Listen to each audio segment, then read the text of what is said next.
Assalamualaikum warahmatullahi wabarakatuh. Shalom, Om Swastiastu, Namo Buddhaya, salam kebajikan.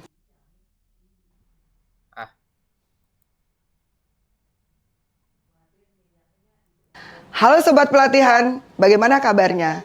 Perkenalkan, saya Dr. Rosmawati Hilderia Panjaitan, biasa disapa akrab dengan Bunda Rosa Panjaitan. Pada kesempatan ini saya akan menjelaskan tentang peran komunikasi verbal dan non-verbal.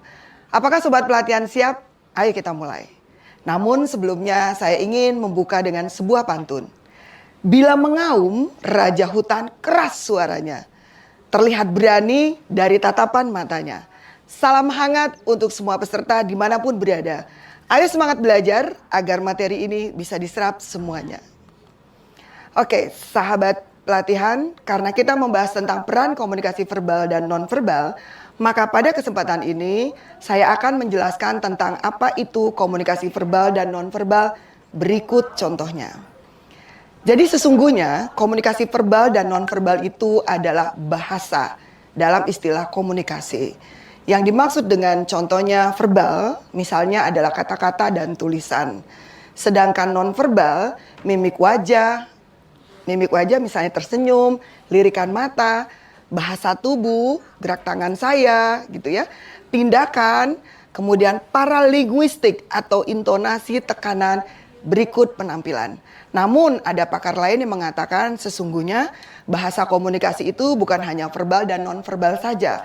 Ada juga gambar seperti tato, lukisan, ya, foto itu juga adalah bahasa.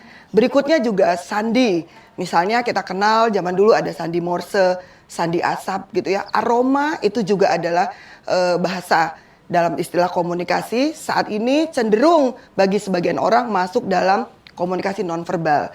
Nah, warna juga adalah komunikasi.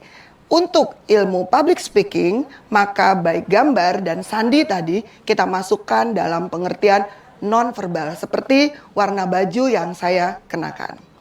Nah, bagaimana perannya atau fungsinya?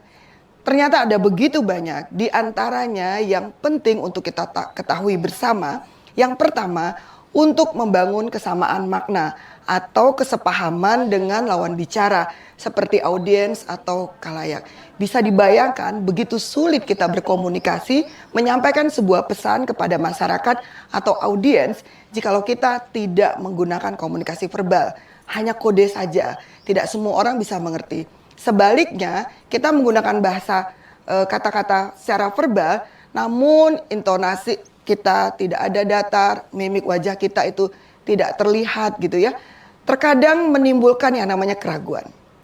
Berikutnya yang kedua, fungsinya adalah untuk mempertegas atau menjelaskan tentang maksud pesan yang akan disampaikan. Nah, misalnya ambil contoh ketika